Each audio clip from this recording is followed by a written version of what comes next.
Hi, it's Dwyer, gamblersadvisory.com. Here to talk about a major fight that's happening this weekend. Hard to predict. It's Jonathan Barros, 32-1, going up against Celestino Caballero, 34-3, for the WBA World Featherweight title.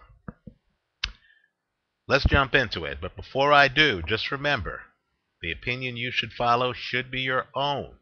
Just consider this video to be a second opinion from a complete stranger online. I'm going to disagree with a chapter in my own book. People who've read my book, just do a search on Amazon for gamblersadvisory.com. People who've read my book know that I look with skepticism at fighters, particularly older fighters in their mid-30s, who lose weight to fight at a lower weight class against world-class in-shape competition. Right? It's for that reason why I look with suspicion on Antonio Tarver losing weight after fighting at heavyweight to fight Danny Green in a few weeks. Right? It's also why, quite frankly, I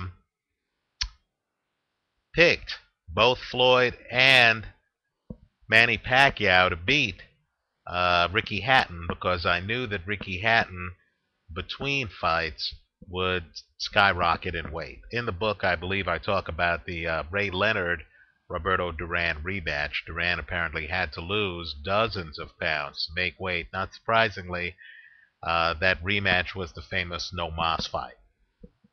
Now here, Celestino Caballero actually fought Jason Litzow in a fight he lost. Keep in mind, Caballero is coming off of a loss at 130 pounds.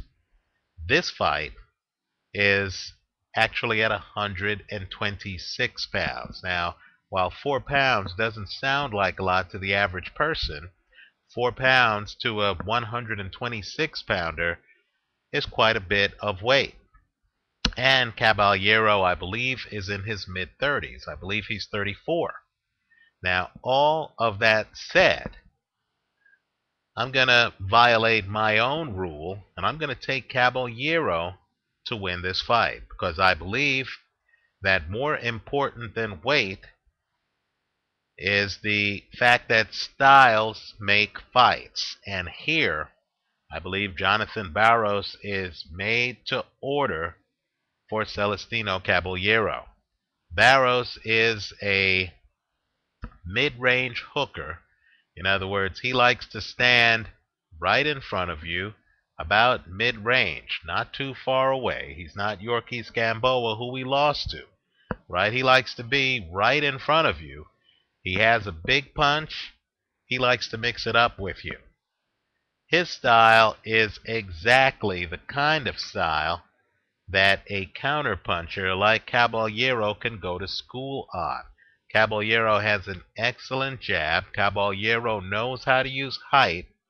There is a height dynamic here. Caballero is several inches taller than Barros, right? Keep in mind, that height dynamic did not exist in the Litzow fight, because Litzow is 5'10".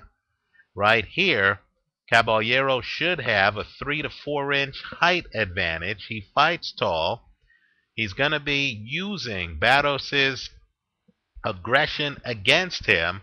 I'm expecting Barros to literally be walking into Caballero's jabs all night long. Right? Caballero also is a technician. And so, the fact that he's losing weight is a concern. But if anyone can pull it off, it's a technically gifted fighter. Let me also point out, too, that if you look at Caballero's fight against another guy who likes to throw hooks, Dowd Jordan, you'll see what a master Caballero is when he's fighting a guy who literally is in front of him, doesn't have a lot of head movement, doesn't roll with punches, and is just trying to land power shots. Caballero literally can just take that fighter apart. So I like Caballero here over Barros. I understand that Barros is a excellent fighter. But at the end of the day, I believe styles make fights. I believe Caballero should win this fight by a few rounds. Let me also point out, too, that if you look at Barros' fight against Yorkis Gamboa, you're going to see that Barros simply could not keep up with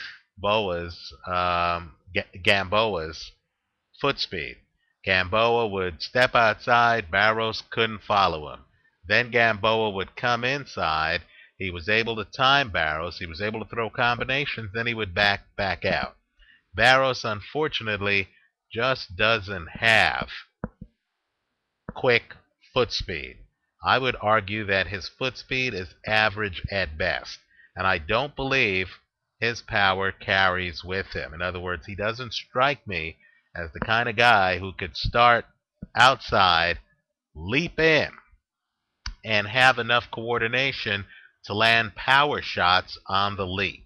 I believe Barros is someone who needs to methodically break you down, and that's very hard to do when you're fighting a long jabber who knows how to use length like Celestino Caballero. Caballero's going to be outside. I believe this fight is going to be a matter of ring distance. Caballero's simply going to be too far away from Barros for most of the fight for Barros to inflict damage.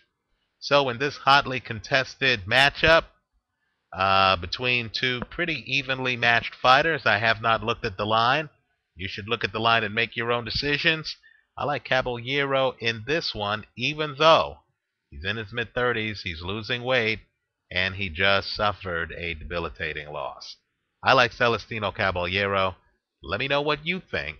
Leave your comments for me here on YouTube and visit us at gamblersadvisory.com. Thanks for watching.